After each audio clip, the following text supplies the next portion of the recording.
Well, good morning, friends. Mark Holmes here, of course, with my buddy Cowboy Joe Boo, as well as Joe Bear in the house. And as always, I want to thank you all for watching, commenting, subscribing, and being part of the Joe Boo Sports Report. Without you guys, as well as you ladies, you know that this literally does not work. Man, I am so happy and excited. Been actually working down on a rental property for the last, since Wednesday morning I left. The Alienware has not been fired up since then. And, I enjoy traveling and doing things and working, but there's nothing like being at home and sleeping in your own bed. In fact, I overslept this morning. Man, it felt good to be in my bed. And it feels great to be here in my seat. I can't wait for this afternoon, 5 o'clock Eastern. We'll be doing what we initially deemed as our Dallas Cowboys Sunday afternoon vent shows. But maybe we don't need to vent quite as much because we have some excitement and some hope for our teams, regardless of what the Eagle fans say, that the Eagles, of course, swear that they are head and shoulders above everybody in the division. And, of course, that with Carson Wentz, the Washington football team, the annual hype for the Washington football team,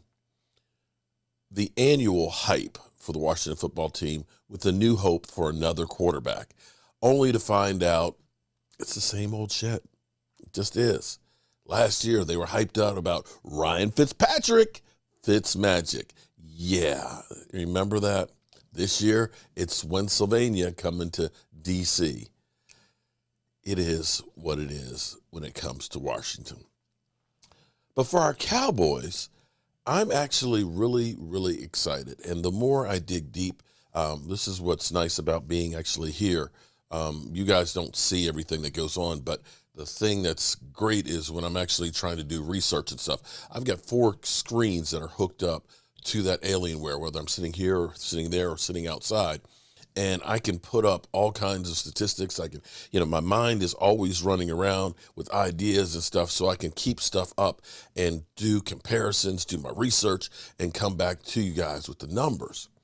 And the more that I think about Dee Willams and the possibilities, make no mistake about it, Dee Willams has the potential and the attitude to become a great player. Doesn't mean it's going to happen.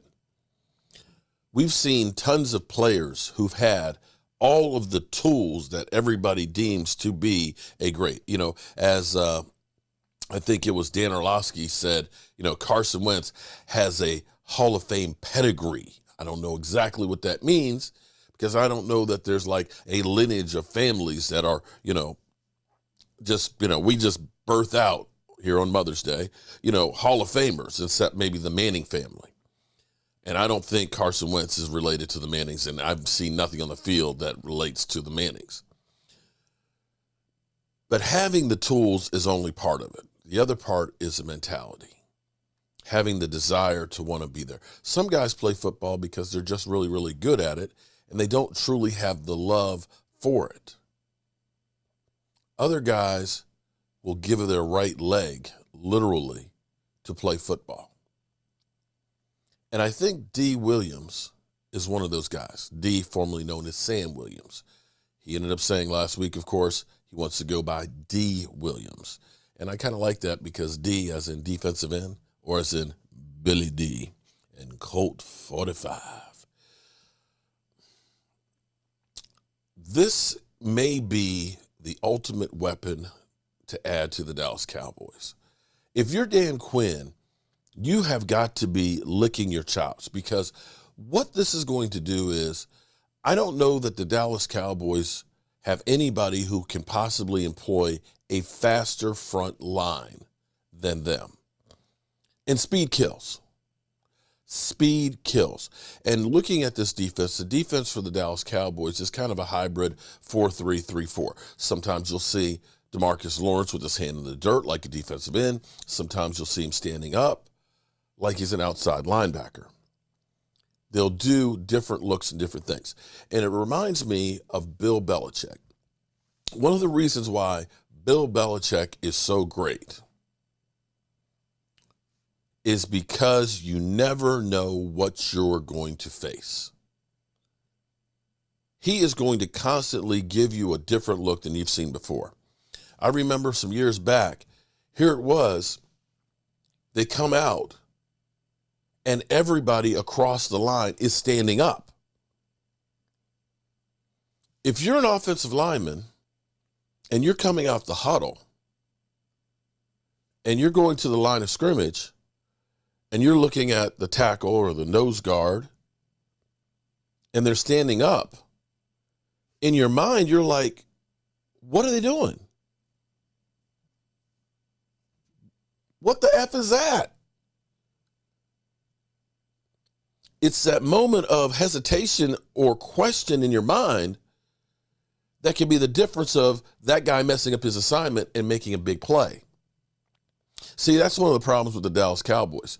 The Cowboys have been a creature of habit. You know, 60, 75% of the time, first down is going to be Zeke running up the middle under Jason Garrett. You just know.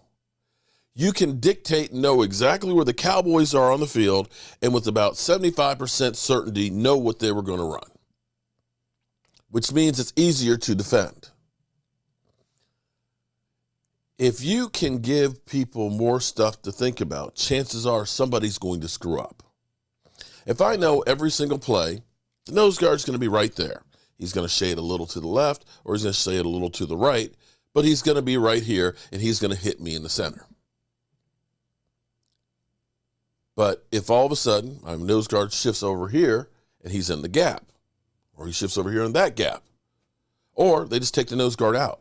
Now it's like every play, it's like now I'm looking to see where's he going to be? What's it going to be doing? But if he comes in at an angle and he does a club on my shoulder to jump in the gap, more things you can get people to think about, the better. And here's what the Cowboys can do. Dee Willams, like Billy D, is big and he's fast. I want you to listen to this because this one actually blew me away. I was comparing him to Randy Gregory the other day. Randy Gregory's draft profile, okay? He was 0.2 of a second faster than Randy Gregory, who was about 28 pounds lighter. Dee Willams is 6'4", 261 pounds, and running a 4.46 40. That's big and that's fast. Put that in perspective. We think about DeMarcus Lawrence. Here's what's kind of cool. This was DeMarcus Lawrence's draft profile. D-Law is an inch shorter and 9 pounds lighter. Typically, when a guy is lighter, because they don't have as much, meat to carry, they're usually faster. But check this out. D-Law's 40 was a 4.8. A 4.8. We're talking about 3.4 hundredths of a second faster for Dee Willams. So here's the thing. Let's start envisioning this defense.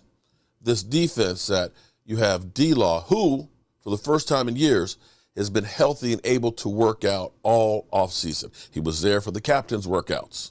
He's there for OTAs. He's not coming off of shoulder surgery. He's not having his knee worked on. He's healthy. He's got a new contract, a little security. He's happy about being there. D-Law, out there, fresh legs, healthy. Then you have a guy like Neville Gallimore, Canadian bulldozer. Big guy, but very, very quick for a guy that size. Boom. You may end up having Quentin Bohannon or, God, I'm having a brain fart. At the nose, who is not fast for the Cowboys. at nose, or our, God, 5th round pick. Jeez. John Ridgeway. Sorry, geez, having a brain fart here.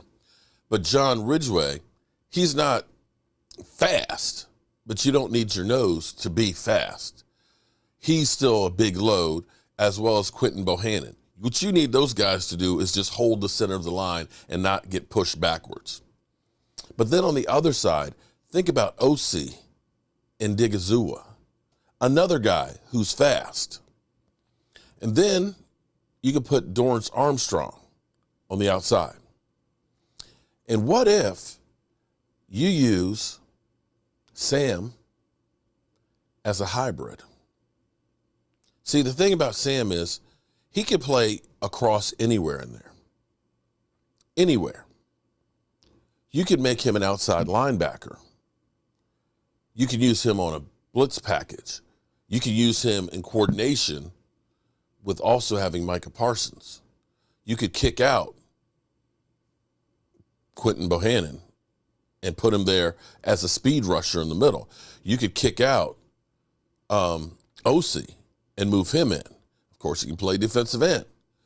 And could you imagine if you were to take Micah Parsons and put him right beside John Ridgeway on one side of the center, and then you took Sam Williams and loaded him up in the other gap, and you just basically just said on a passing down, we're going right up the middle. We're going right after your ass.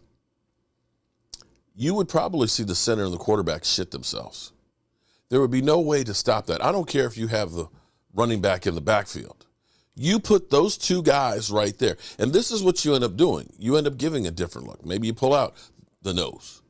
And you just put those two guys standing up in both of the guard center gaps. And with that kind of speed between Micah and Dee Willams, there's no stopping that. And this is the thing that's going to be good, is the Cowboys are going to have so much speed because these guys are so young, because these guys are just naturally fast, that it's going to create mismatches for the offense. And the fact that they brought back Jaron Kearse is kind of the unheralded move that they did. In fact, we need to actually give Stephen Jones some praise in free agency, because Jaron Kearse, who was a bargain basement guy, ended up being the field general back there and leading the team in tackles. Because he is coming back and he knows the system, this allows you to have Micah Parsons as a hired assassin that can go as a defensive end, who can go as a linebacker from any of the spots, weak side, strong side, middle linebacker, outside linebacker. Anywhere on the field he can go. And Sam Williams might become that kind of a hybrid player as well. I believe that the Dallas Cowboys front is actually loaded. And we may look back at the end of the year and say that the Dallas Cowboys may actually have one of the best offensive fronts in football.